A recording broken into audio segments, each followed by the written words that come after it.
From humble beginnings in 4-H to winning world championships, 2019 graduate Lexi Hansen has gone from crazy horse girl to a thriving businesswoman. Today, we'll take a closer look into the world of showing and breeding horses.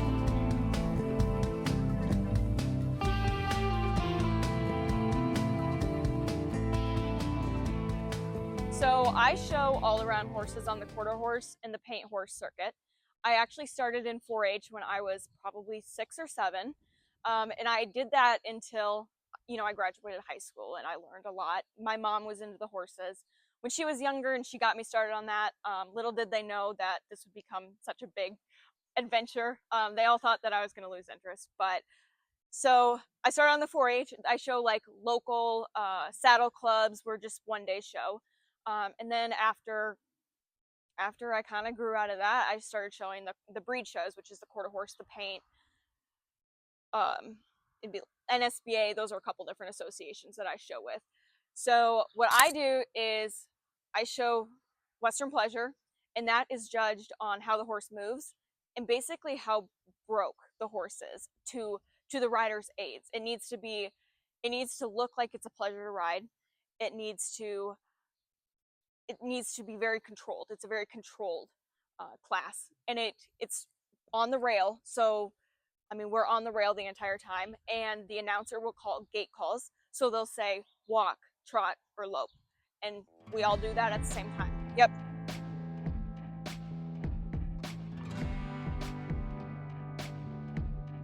So a standard show season will start March-ish here up in Minnesota, and it will go through October, November-ish. I'll usually go down south for November shows.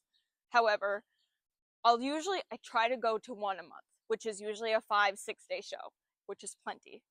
So sometimes occasionally, September, I usually have something every weekend. It's crazy. But for most of the summer, I will have one show per month. I don't like to overshow the horses. So that's kind of my goal. So once a month, in between time, I work on my projects. So I have a 2-year-old horse.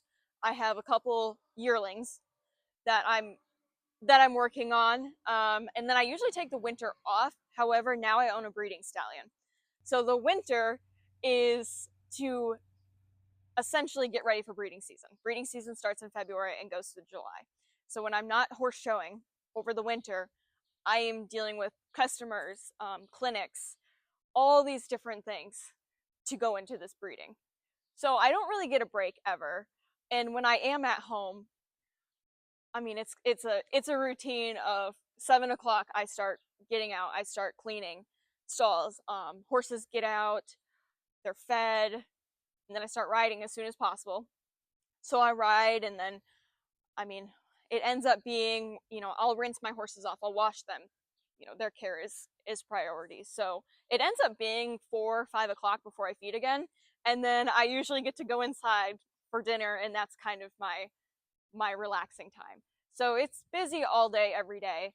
And I actually did this summer, when I did have some time, I tried to do some non-horse things. So, and that's really rare, actually. But when I'm not working, and I'm so dedicated to this, that it's hard for me to step away and not just feel squirmy about not being here. So I have done some social things this summer. I've had to trust my parents. They do a good job. But it's really hard because I'm pretty controlling when it comes to my horses and everything.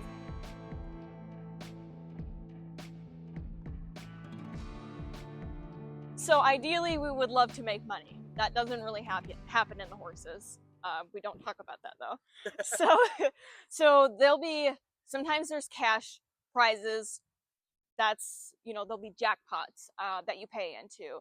And what I do a lot of, it's called a futurity. So it's these young horses, yearlings, 2-year-olds, 3-year-olds, that you futurity. So it's the future of those horses. So, I'm showing them in the Western Pleasure class or the Hunter under Saddle class, which is an English discipline. So those classes are large payouts. So you pay a certain amount, a percentage to get in, then you show and you hope to win that money back, which you can. It depends on where you go. The larger the show, the more payback you're going to have. So that's one incentive.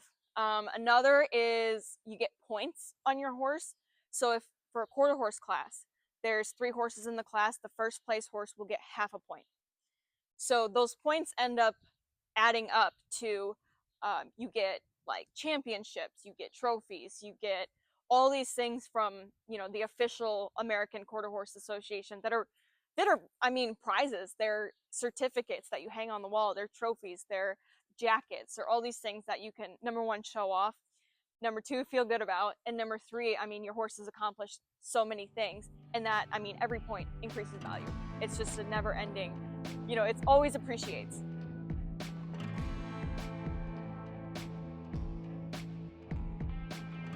Yes, so we always arrive a day or two prior to when I start showing. So I'll just give an example. This weekend, the show starts on Wednesday. So I will leave tomorrow. We'll go to the horse show. It takes us about an hour to unpack, get everything set up. My mom and I have a whole order. She always goes with me. Everything is so particular, and we have this routine. So it takes us about an hour. After that, we have a living quarter. So we'll go hook up the trailer, get some air conditioning, heat, whatever the case may be. And then I will go start working the horses. So I'll start exercising, I'll start riding them, I'll start lunging them, which is exercising them in a circle. And that kind of just gets the energy out, and then I can start focusing on my patterns that they have available, or any other thing I need to prepare to show the following day. So then that also comes with banding manes or braiding manes. I have to do that, and a lot of times, like I said, I'm hired to do those. So the nights before the horse show start are very, very long for me. And then the mornings are very, very early. So a typical first day at the horse show is unpacking, getting the horses prepared, banding them, braiding them for the next day. And it doesn't sound like a lot, but it is. I mean, I usually am lucky if I get to bed by 1 a.m. And then a show day, though, is I'll usually get up 4 or 5 o'clock in the morning, exercise the horses. I'll put their fake tails in. I'll get them all cleaned up, ready to show. Showing can be a couple hours, or it can be from 8 to 8 p.m. It's a long day. I love it, but it's a long day. And then after that, I hopefully get dinner, and then I get to start all over the next day. But you must really love this, to put yourself through this. Oh yeah. And there are times where I'm like, I'm not sure what I'm doing, but but I love it so much, and it's an addiction. I just keep going to the horse shows,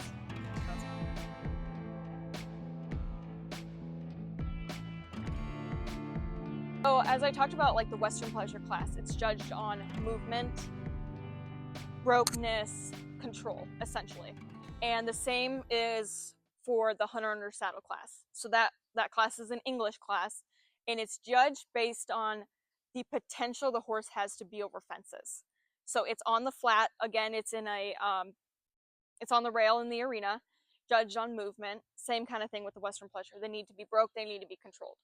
And then those classes are basically all movement. You can't sit up there like a sack of potatoes, but it's basically on the horse. So then for a halter class, which is judged on the horse's conformation, it's basically all on the conformation and fitting of that horse. I do have a halter horse that's slammer. So they want correct structure, they want correct leg structure, and a lot of muscle. So they stand there, they're judged on how they're put together. They need to be attractive, they need to be proportionate, and they need to be well fed and well taken care of. So then we go to the pattern classes. So the pattern classes are showmanship, horsemanship, equitation, trail, and Western riding. So there's actually a set score sheet where scores will be, so you start at a 70. Everyone starts at average 70. So the scores can go up +3 for each maneuver or -3 for each maneuver. 0 is average. So if you 0 every maneuver, you're average, you stay at 70. If you're, better than, if you can +1/2, you can +1, +1.5, +2, +2.5, 3. So it's a whole scale that, the judge will punch into the little iPad, and it will score, it's a whole system that way. So you hope you get a lot of pluses and not a lot of minuses.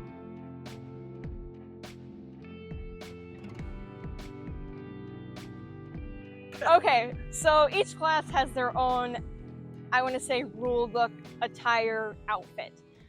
For halter, it's usually like at the world show level, we'll wear a suit. You know, a suit, pants. Your hat has to be super well fitted. It has to be clean. Everything just needs to be clean, crisp. The men wear ties. Women wear blazers with a collared shirt or something real pretty underneath, and necklace, jewelry, everything. So that's like the halter attire because you're not riding. Obviously, boots are always required. When you're on the horse, hat, it's always a long sleeve shirt. And for me, I like comfort over the looks. So I'll wear nice shirts, but I really just don't like wearing all the heavy stoning. And those jackets they're seen, yes. And it costs, I mean, to get a really nice one, custom made, it's probably around 6,000.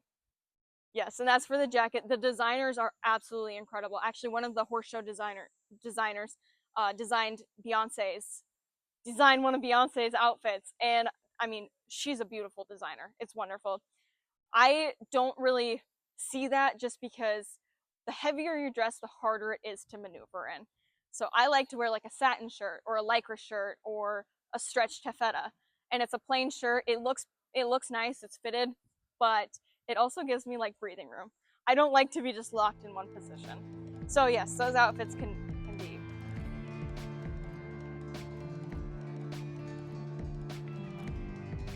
Well, it was always funny because in high school, I've never really talked about it just because in high school, it's always the, oh, horse girls are crazy or that kind of thing. So, and I mean, I'm very proud of what I do, Yeah. but I also don't, it's hard to talk to non-horse people about horses. No. So I try to keep it, to my horse people. So high school, it was very, oh, that's not so, you're just a weird horse girl. That's kind of how it is in high school. In college, you find your people. That's a very respected thing. I got to work with several professors and help them with the horse kind of stuff because I have a lot of knowledge. And then now, just being out in the real world, I have so many of my classmates that really respect what I do, and it's really been eye-opening to see how many people, I post on my Facebook. I have so many supporters that I don't even know, but it's like this community has really brought me up. And I've had so much support, and it's no longer like a crazy horse girl thing. It's like, this is my profession. I take it seriously. Image is everything. These horses are absolutely my life. So it's become a very respected profession rather than a hobby.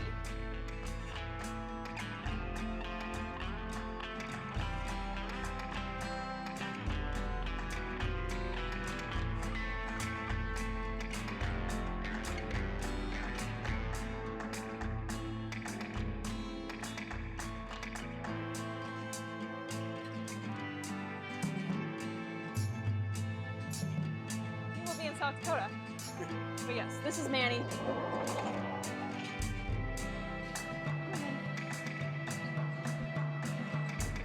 He's the one he's won everything. He's very special because he's very personable, so he likes to lick. He likes to just be in your space all the time. He just likes to be touched. So he's a really special guy. He's got so much personality, and it makes it fun. And he does really like me. So that always helps. Oh, that's great. So. Sweetie. Hi. Say hi. Yeah.